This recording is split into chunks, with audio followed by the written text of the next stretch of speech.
এখন তিনি বলছেন তিনি মানবজাতি সৃষ্টি করেছেন। মজার ব্যাপার তো এটা। যখন আল্লাহ আজ্জা ওয়া জাল্লা আমাদের সৃষ্টি করলেন, তিনি আমাদের প্রাণীদের থেকে ভিন্ন বানালেন, কিন্তু প্রাণীদের সাথে আমাদের কিছু মিলও আছে। এখানে বাচ্চারা আছে, বলো তো প্রাণীদের সাথে আমাদের মিল কোথায়? বলো। আমরা খাই, ঠিক। শারীরিকভাবে প্রাণীদের সাথে আমাদের মিল কি? আমাদের পা আছে, প্রাণীদেরও পা আছে। আমাদের নাক আছে, প্রাণীদেরও নাক আছে। আমাদের চোখ আছে, প্রচুর প্রাণীদের চোখ আছে। আমাদের কান আছে, প্রাণীদেরও কান আছে। আমাদের পেট আছে, প্রাণীদেরও পেট আছে, ঠিক। প্রাণীদের সাথে আমাদের অনেক মিল, তাই না? আল্লাহ আজ্জা ওয়া জাল মানব জাতিকে ভিন্ন বানিয়েছেন, আর সব কিছুর মধ্যে আমাদের শারীরিক অবয়ব ভিন্ন। প্রাণীদের সাথে আমাদের কিছু কিছু মিল আছে, কিন্তু অমিলও আছে। তবে যেটা আসলে আমাদের ভিন্ন সেটা কি? তিনি বলছেন তিনি মানব জাতিকে সৃষ্টি করেছেন আর মানুষকে কথা শিখিয়েছেন। আল্লামাহু আল বায়ান। তিনি মানুষকে স্পষ্ট পরিষ্কার কথা শিখিয়েছেন। আসলেই দেখুন, অন্য কোনো প্রাণীদের কথা বলার সক্ষমতা আমাদের মতো নয়। অন্য কারোই মানুষের মতো এরকম পরিশীলিত আর জটিল যোগাযোগের ক্ষমতা নেই। আমাদের শুধু একটি ভাষা নয়, অগণিত ভাষা আছে। আমরা শুধু শব্দে বলি না, লেখাতেও বলি। এখন তো আমরা ডিভাইসে কথা বলি। আমরা বিভিন্নভাবে যোগাযোগ করতে পারি। আমরা ইশারা ইঙ্গিতে কথা বলতে পারি। আমরা শব্দ ভাষা দিয়েও যোগাযোগ করতে পারি। আমাদের যোগাযোগ আর কারো মতো নয়। এটাই আমাদের শ্রেষ্ঠত্ব প্রমাণ করে, ঠিক। প্রাণীরা কিভাবে যোগাযোগ করে? কিভাবে তারা ভাব প্রকাশ করে? অদ্ভুত সব শব্দ করে। কিংবা ধরুন কোনো প্রাণী ক্ষুধার্ত, সে কি করে? আক্রমণ করে। একটা সিংহ যদি ক্ষুধার্ত থাকে আর আরেকটি সিংহও যদি ক্ষুধার্ত থাকে, দুটোই একই ভেড়ার দিকে তাকিয়ে আছে। ওরা কি বলে? আসো ভাগাভাগি করি, একসাথে খাই। এমন করে তারা। কি করে তারা? তারা মারামারি করে সেই ভেড়াটি নিয়ে, ঠিক। এভাবেই তারা যোগাযোগ করে, মারামারি করে। মানবজাতি শ্রেষ্ঠতর, কারণ আমি আপনি যদি একই জিনিস চাই, তবে একে অন্যের সাথে লেগে যাবার আগে কি করতে পারি? আমরা কথা বলতে পারি, বোঝাপড়া করতে পারি। এটাই আমাদের মনুষ্যত্ব। বুঝতে পারছেন কি বলছি? মানুষ যখন একই জিনিস চায়, তখন তারা কি করতে পারে? কথা বলতে পারে। এটাই আমাদেরকে মানুষ বানায়। আর যদি আমাদের এই বোঝাপড়া করার সক্ষমতা না থাকে, তবে প্রাণীদের সাথে আমাদের কোনো পার্থক্য নেই। এটা আজকের সময় বোঝা খুবই জরুরি, তাই না? কারণ আজকের পৃথিবীতে অনেক কিছুই দেখি যেগুলো দেখে মানুষের কাজ মনে হয় না। দেখে কি মনে হয়? প্রাণীদের কাজ, জানোয়ারদের কাজ। কিন্তু সামনে আগানোর পূর্বে আমি আপনাদের আরও কিছু বলতে চাই। আর রহমান আল্লামাল কুরআন খলাকাল ইনসান আল্লামাহুল বায়ান, সেটা নিয়ে। সেটা হলো সুবহানাল্লাহ, আল্লাহ জানেন তিনি কাকে সৃষ্টি করছেন। আলা ইয়ালামু মান খালাক। তিনি কি জানেন না তিনি কি সৃষ্টি করছেন? তিনি মানুষ সৃষ্টি করেছেন। যখনই আল্লাহ কিছু সৃষ্টি করেন, তিনি জানেন এর মানে কি। ঠিক একজন কারিগরের মতো। যখন কোনো কারিগর গাড়ি তৈরি করে, সে আপনাকে বলে দেয় যে তাতে আপনি গ্যাসোলিন ভরতে পারবেন নাকি ডিজেল ভরতে পারবেন। আপনি যদি ডিজেল ইঞ্জিনে গ্যাসোলিন ভরেন বা গ্যাসোলিন ইঞ্জিনে ডিজেল ভরেন, তাহলে সেটা কাজ করবে না। তো একজন কারিগর শুধু কিছু নির্মাণই করে না, বরং সে নির্মাণ করে সেটার সামগ্রিক ব্যাপারগুলোও জানায়। তাছাড়া কারিগর কিছু নির্মাণ করে সেটার উদ্দেশ্যও আপনাকে বলে দেয়। আপনি কোনো ইস্ত্রি বানিয়ে বলেন না এটার উপর ডিম ভাজি করতে পারবেন। আপনি ইস্ত্রি তৈরি করেন কিসের জন্য? কাপড়ের জন্য। সব কিছুরই একটা উদ্দেশ্য আছে। মানব জাতিকে সৃষ্টি করা হয়েছে, তাই মানুষেরও কি থাকার কথা? উদ্দেশ্য। এখন ধরুন আপনি কোনো ডিভাইস দেখলেন, কেউ একজন আপনার বাসায় একটা ইলেকট্রিক মেশিন দিয়ে গেল। আপনি বুঝতে পারছেন না এটা কি। আপনি খুলে দেখলেন, বুঝতে পারছেন না সেটা কি। সাধারণত সেগুলোর সাথে কি থাকে? Instruction manual. সেটাই আপনাকে বলে দেয় সেই ডিভাইসের কাজ কি, আপনি কিভাবে ব্যবহার করবেন। সেভাবেই ব্যবহার করা সর্বোত্তম। এভাবেই এটাকে কাজে লাগাবেন। ম্যানুয়াল ছাড়া আপনি জানতেই পারবেন না এটার কাজ কি, এটা কি করে, কিছুই বুঝবেন না। মানুষকে আল্লাহ সৃষ্টি করেছেন যে কোনো পণ্য, এই পণ্য মানুষ কি ছাড়া মূল্যহীন? দিক নির্দেশনা ছাড়া। বরং ইঞ্জিনিয়ারিংয়ে, যারা ইঞ্জিনিয়ারিং বা ম্যানুফ্যাকচারিংয়ে আছেন তারা জানবেন পণ্য আগে আসে নাকি ম্যানুয়াল আগে আসে। ব্লু প্রিন্ট আগে আসে, নকশা, নির্মাণ কৌশল আর ডিজাইন প্রথমে আসে। প্ল্যানিং প্রথমে আসে। এই পণ্য এই কাজ করবে, এটার কাজ হলো এই। আল্লাহ কি প্রথমে মানুষ সৃষ্টির কথা বললেন, নাকি মানুষের ম্যানুয়ালের কথা আগে বললেন? তিনি ম্যানুয়ালের কথা আগে বললেন। ম্যানুয়াল না থাকলে কোনো উদ্দেশ্যও নেই, কোনো উদ্দেশ্য বাকি নেই। এই ম্যানুয়াল ছাড়া আপনি আপনার অস্তিত্বের কারণ জানবেন না। এই বই ছাড়া আপনার জীবনের উদ্দেশ্য আর অর্থ জানতে পারবেন না। খলাকাল ইনসান, অসাধারণ জিনিস হলো আরবি ভাষায় ইনসান শব্দটি আসে নিসিয়ান থেকে। অনেকেই বলেন যে এটা নিসিয়ান থেকে আসে, এর অর্থ হচ্ছে ভুলে যাওয়া। আল্লাহ জানেন মানুষ খুবই ভুলমনা। যখন কেউ খুব ভুলমনা হয় তার কি প্রয়োজন হয়? ভেরি গুড, তাদের রিমাইন্ডার লাগে, তাদের কোনো ক্যালেন্ডার অ্যাপ লাগে, ওটা আওয়াজ করতে থাকে। তাকে ফোন করো। নামাজের সময় আপনাদের ফোনে অ্যাপ আছে যে আজানের সময় বলে দেয়, ঠিক মনে করিয়ে দেয়। সর্বক্ষণ আমাদের রিমাইন্ডার প্রয়োজন। আমি নিজে কিছু কাজে বেশ ভালো, আবার অন্য কাজে খুবই বাজে। আমি যে কাজে বাজে তা হলো টাইম ম্যানেজমেন্ট, শিডিউল মেনটেন করা। খুবই খারাপ আমি এতে। আমি জানি না আজ রাতে কি করব, কিছুই জানি না। আমার একজন কর্মচারী আছেন, তার কাজই হলো আমি কি করব সেটা বলে দেয়া।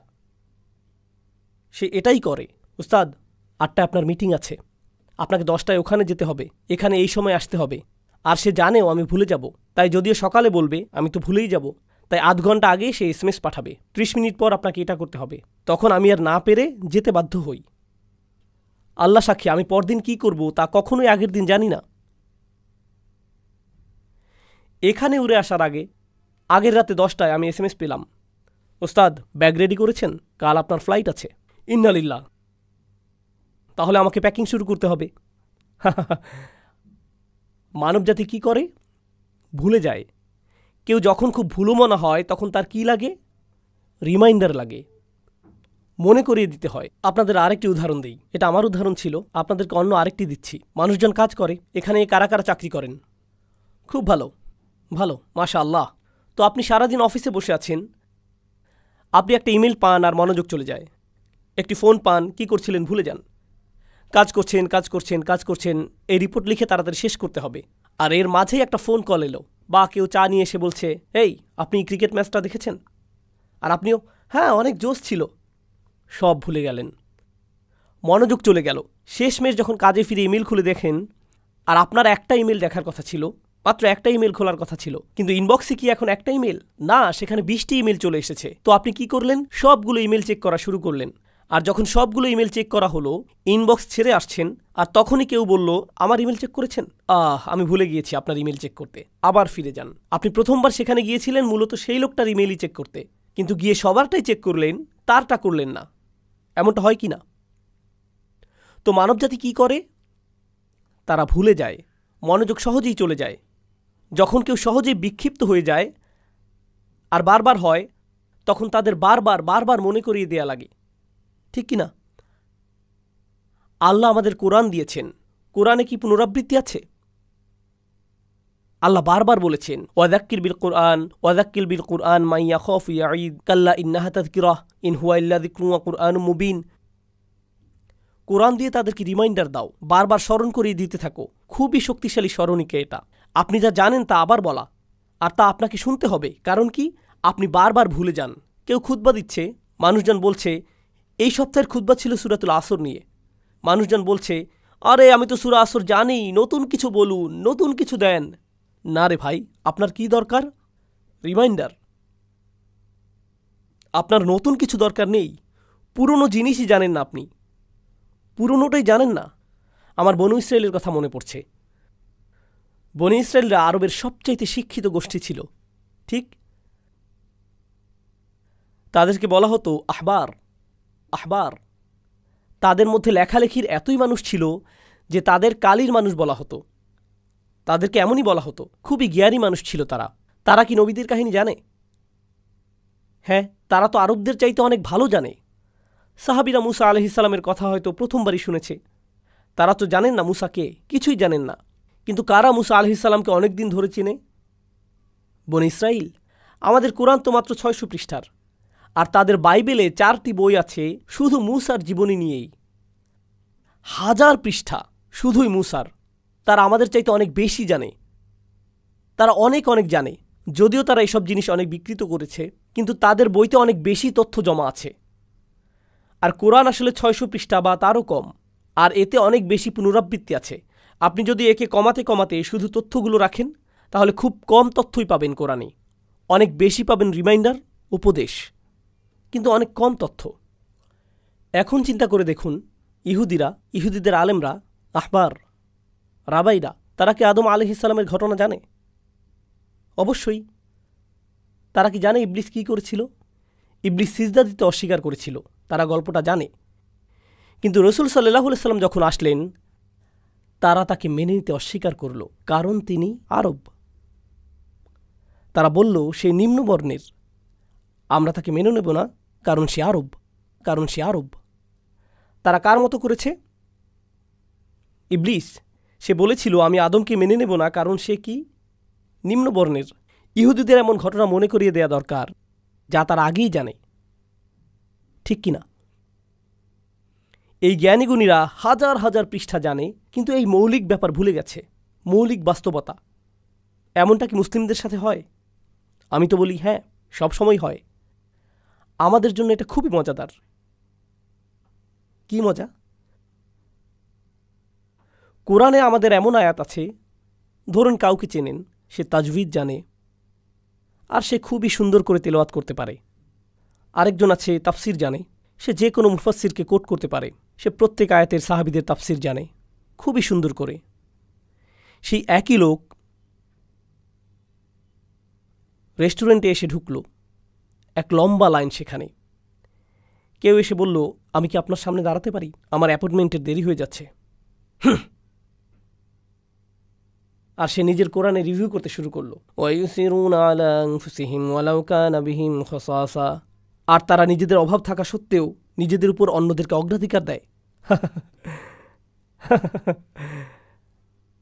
আমাদের কি রিমাইন্ডার দরকার নাকি না? হ্যাঁ, জ্ঞান আর রিমাইন্ডার কিন্তু এক জিনিস না। আপনি অনেক বেশি জানেন এর মানে কিছুই না, কারণ আপনি একজন মানুষ, আর মানুষ ভুলে যায়। অনেক কিছু জানা মানে আপনার মস্তিষ্কের পেছন দিকে একটা শেলফ আছে, সেখানে আপনি অনেকগুলো বই রেখে দিয়েছেন, আপনাকে সেখান থেকে বের করে খুলে দেখতে হবে। এটাই স্মরণিকা। যে কেউ মাথায় কিলোবাইট জমিয়ে রাখতে পারে, খুব সহজ, কিন্তু চিন্তা চেতনায় তা আনা, সেটাই হলো রিমাইন্ডার।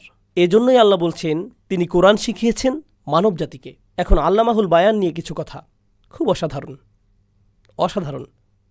এটা আমার ভূমিকার শেষ অংশ, আরও অনেক কিছু বলতে হবে, আমাদের সূরাটি তো শেষ করতে হবে। তাই আমরা আল্লামাহুল বায়ান নিয়ে অল্প কিছু বলবো। তিনি মানব জাতিকে আল বায়ান শিখিয়েছেন। আল বায়ান অর্থ কি যেন? কথা।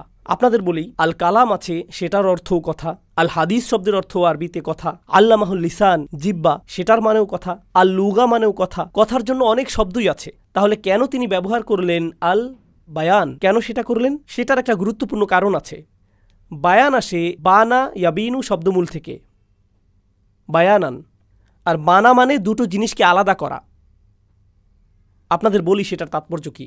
যখন মানুষ কথা বলে, যখন আমি আপনাদের সাথে কথা বলছি,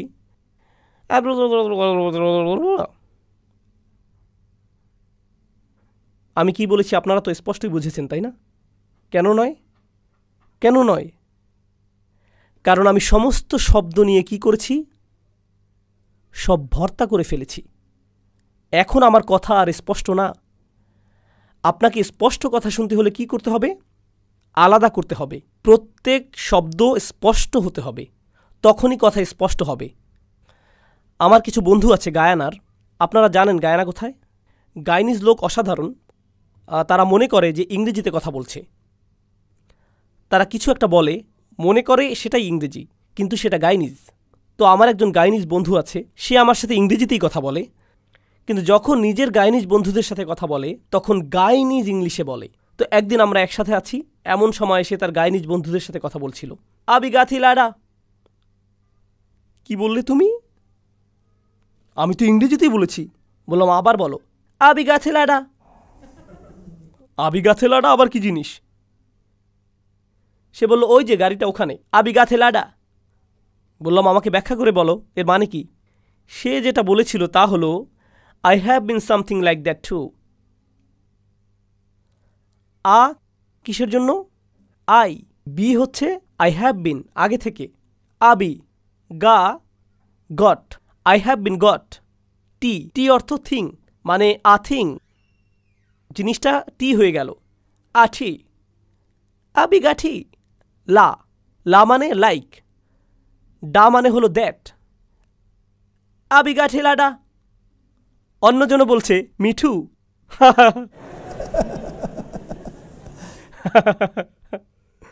তাহলে দেখুন, বায়ান মানে শব্দগুলো আলাদা করে ফেলা। অন্যদিকে আপনি যদি বাক্যকে স্পষ্ট করতে চান, যদি শব্দকে স্পষ্ট করতে চান, অক্ষরগুলো আলাদা করে ফেলেন। আমরা এগুলো খুব ভালো করেই জানি, কারণ আমরা সবাই কোরআন শেখার জন্য প্রথমে কি শিখি? তাজউইদ আর মাখরাজ, ঠিক?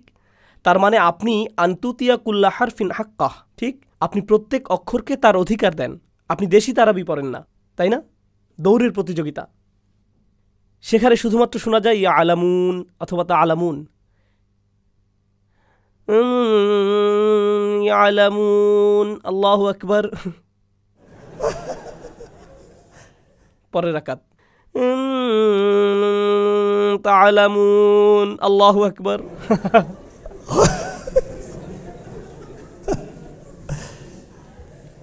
আমি তাদেরকে বলি ইয়া আলামুন তা আলামুন হাফিজ, কারণ সেটা পরিষ্কার কথা না। তো তাই কথাকে স্পষ্ট করার জন্য অক্ষরগুলো কি আলাদা হতে হবে। এখন দেখুন, কোনো প্যারাগ্রাফকে স্পষ্ট করতে হলে বাক্যগুলোকে কি হতে হবে? আলাদা। অধ্যায় স্পষ্ট হতে হলে প্যারাগ্রাফ আলাদা হতে হবে। বইকে স্পষ্ট হতে হলে অধ্যায়গুলোকে আলাদা হতে হবে। কোনো বিষয় স্পষ্ট হতে হলে বইগুলো আলাদা হতে হবে। কোনো লাইব্রেরিকে বোধগম্য হতে হলে বিভাগগুলো আলাদা হতে হবে। সমস্ত বিষয়বস্তু, সমস্ত জ্ঞান বিজ্ঞান দিন শেষে আপনি কিভাবে আলাদা করেন সেটাই। কোনটি কোন বিষয়ের অভ্যন্তরে পড়ে, কোন বিষয় নিয়ে পড়ছেন যায় আসে না, সব কিছুই আলাদাকরণের ব্যাপার। যেমন ওটা পঞ্চম অধ্যায়ের পরে সপ্তম অধ্যায়ের বিষয়, এটার সাথে ওটা আলাদা করতে হবে। দুটো একত্রে রাখলে বিভ্রান্ত হবেন, আলাদা করলে স্পষ্ট হবে। তাহলে এসব আলাদা করলে জিনিস স্পষ্ট হয়। বুঝতে পারছেন সব কিছু? এখন বানা ইয়া বিনু শুধু কথার স্পষ্টতাই বোঝায় না, বরং সব কিছুতেই বোঝায়। ভালো জিনিস মন্দ জিনিস থেকে আলাদা করতে হবে, সত্যকে মিথ্যা থেকে আলাদা করতে হবে, যা বোধগম্য তা অর্থহীন থেকে আলাদা করা উচিত, যেটা প্রমাণের উপর ভিত্তিশীল তা গল্প থেকে আলাদা করতে হবে। সত্যকে স্পষ্ট করার জন্য জিনিস আলাদা করা প্রয়োজন। মানবজাতিকে জিনিস আলাদা করার সক্ষমতা দেয়া হয়েছে যেন তারা স্পষ্টভাবে সব কিছু বোঝাতে পারে। দেখুন, কিছু মানুষ আছে তারা পারে না। আল্লাহ যদিও তাদের চিন্তার ক্ষমতা দিয়েছেন, তবুও তারা পরিষ্কারভাবে চিন্তা করে না। আর আল্লাহ এই আয়াতে বলছেন কেন তিনি আমাদের এসব আলাদা করবার সক্ষমতা দিয়েছেন। কি অসাধারণ ক্ষমতা, তাই না? কথা বলা। দেখুন, আমরা কথা দিয়ে কত কিছু করে ফেলি। দেখুন, এই কথার কারণে কত বিজ্ঞানের জন্ম হয়েছে, কত প্রযুক্তির উদ্ভাবন হয়েছে কথার কারণে, কত স্থাপত্য, কাব্য, ইতিহাস। মানবজাতির যত জ্ঞান আছে সবই তারা শব্দ দ্বারা আলাদা করতে পারে। সমস্ত মানব জ্ঞান এই বায়ানের জন্যই। আমাদের যদি বায়ান না থাকে তবে আমরা কিছুই না, পাখিদের মতো। পাখিদের কোনো ইতিহাসের বই নেই।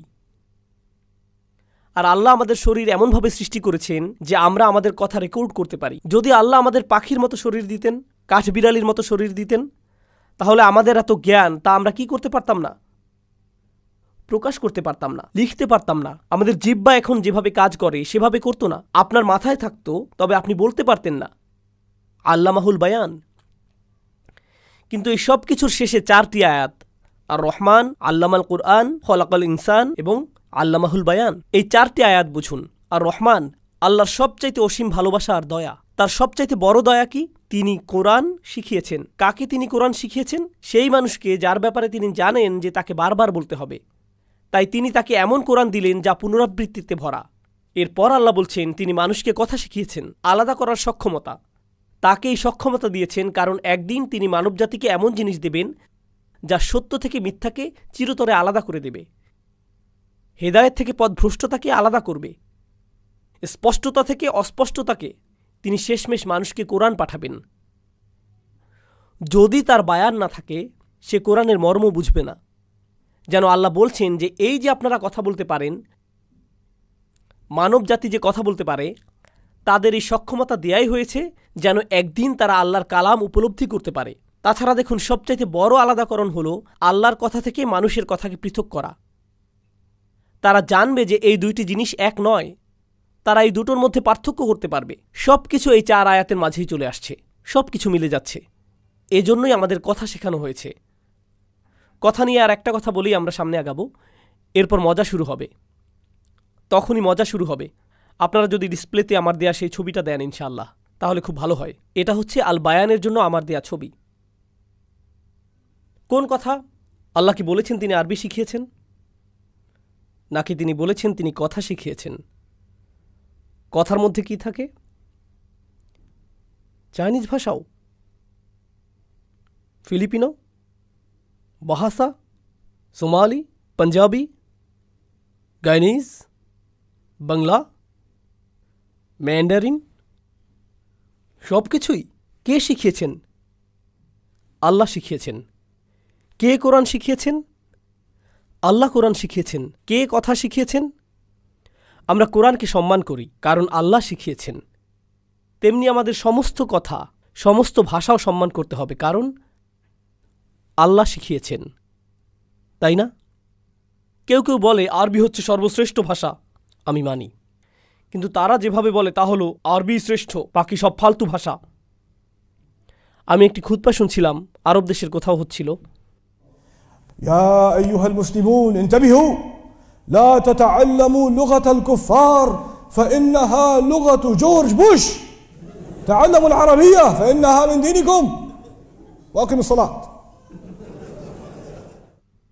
কুফফারদের ভাষা শিখবেন না আপনারা, জর্জ বুশের ভাষা শিখবেন না, আরবি ভাষা শিখুন। স্যার, আপনি অনেক রেগে আছেন বুঝতে পারছি, কিন্তু একটু শান্ত হন। সমস্ত ভাষাই কার কাছ থেকে এসেছে? আল্লাহ, আল্লাহ মাহুল বায়ান। সব ভাষাই আদম আলাইহিসসালামকে শেখানো হয়েছিল। তিনি তার সন্তানদের শিখিয়েছেন, তারা তাদের সন্তানদের শিখিয়েছে, তারা আবার তাদের সন্তানদের শিখিয়েছে। তো আমাদের আলটিমেট ভাষা শিক্ষক হলেন আদম আলাইহিসসালাম, আর তার শিক্ষককে আল্লাহ। ওয়া আল্লামা আদামাল আসমা আকুল্লাহা। আল্লাহ আদমকে সমস্ত কিছুর নাম শেখালেন। আদম কথা বলতে জানতেন না, আল্লাহ তাকে কথা বলতে শেখালেন, শব্দের ব্যবহার শেখালেন। তাই এই পৃথিবীর যে কোনো মানুষ যে কোনো শব্দই যখন ব্যবহার করে, প্রকৃতপক্ষে সে আদম আলাইহিসসালামকে দেয়া জিনিস চালিয়ে যাচ্ছে। প্রত্যেক ভাষাই আল্লাহর দেয়া। লুগাতুল কুফফার বলতে কিছুই নেই, অবিশ্বাসীদের ভাষা বলতে কোনো কিছুই নেই, কিছুই নেই। কোনো ভাষাকে আল্লাহ নিচু করেছেন এমন কিছুই নেই, এমন কিছুই নেই। দেখুন, মূসা আলাইহিসসালামের সময়ে অন্ততপক্ষে 2টো ভাষা ছিল। তার জাতিতেই অন্তত 2টো ভাষা ছিল। দাসদের একটা ভাষা ছিল। দাস কারা ছিল? বনু ইসরাইল। তারা হিব্রু ভাষায় কথা বলতো। আপনারা তো জানেন, তাই না? তারা হিব্রুতে কথা বলতো। আরেকটি ভাষা ছিল মনিবদের, মানে ফিরআউন, মিশরীয়দের ভাষা। তাদের নিজস্ব ভাষা ছিল। অন্তত কয়টি ভাষা? 2টো। মূসা আলাইহিসসালাম শুধুমাত্র, আচ্ছা দেখুন তো, তাওরাত কোন ভাষায় নাজিল হয়েছিল? সেটা কি মিশরীয় ভাষায় নাকি হিব্রু ভাষায় নাজিল হয়েছিল? তাহলে তো আপনারা বলবেন মিশরীয় হচ্ছে কুফফারদের ভাষা আর হিব্রু হলো বিশ্বাসীদের ভাষা। কিন্তু যখন মূসা আলাইহিসসালাম ফিরে আসলেন, তিনি কি ফিরআউনের সাথে কথা বলেছেন? কোন ভাষায় কথা বলেছিলেন? হিব্রু। তিনি তো ফিরআউন বুঝে এমন ভাষাতেই কথা বলবেন। সেটা কি? মিশরীয়। মূসা আলাইহিসসালাম যখন বাবু ছিলেন, কারা তাকে তুলে নিয়েছিল? ইহুদিরা নাকি মিশরীয়রা? মিশরীয়রা। আর তাকে রাজপুত্র হিসেবেই বড় করেছিল। যদি তাকে রাজপুত্র হিসেবেই বড় করবে, তাহলে তার নাম হিব্রুতে রাখবে নাকি মিশরীয় রাখবে? তার নাম মিশরীয় ভাষায়। কুফফারদের ভাষায় তার নাম কি হলো আপনাদের? ভাষার মালিক আল্লাহই। তার মালিক আল্লাহ না, ভাষা ওয়াহির অংশ। ভাষা হলো ওয়াহি, কারণ তিনি বলেছেন তিনি কোরআন শিখিয়েছেন আর তিনি ভাষা শিখিয়েছেন। এই যে দেশিরা, শুনুন, এখানে দেশিরা বিশেষ করে, আপনারা অন্য মানুষদের ভাষা নিয়ে ঠাট্টা করতে পছন্দ করেন, খুব মজা পান মজা করে। উর্দুভাষীরা পাঞ্জাবিদের নিয়ে ঠাট্টা করে, পাঞ্জাবিরা বাংলাদেশিদের নিয়ে ঠাট্টা করতে মজা পায়, কিভাবে তারা কথা বলে, দেশিরা আরবি নিয়ে হাসি ঠাট্টা করে কখনো কখনো। এমন হয়, ইংরেজি বা যে ভাষাই হোক, আর মজাও, সহজও। আর সত্যিই কখনো তাদের উচ্চারণ শুনলে হাসি আসে। কিন্তু আমাদের মনে রাখতে হবে, আল্লাহ সব ভাষাকেই সম্মানিত করেছেন। অমিন আয়াতিহি ইখতিলাফু আলসিনাতিকুম ও আলওয়ানিকুম। আল্লাহর আয়াত হতে, আল্লাহর আয়াতের অংশ হলো যে তোমাদের বিভিন্ন ভাষা আছে, আর তা আছে তোমাদের বিভিন্ন রঙের চামড়া। যখন আপনি কারো গায়ের রং নিয়ে মজা করেন, কারো ভাষা নিয়ে ঠাট্টা করেন, আপনি মূলত আল্লাহর আয়াত নিয়ে ঠাট্টা করছেন। এটা কোরআনের একটা মূলনীতি। এটা ঈমানের ব্যাপার হয়ে গেল।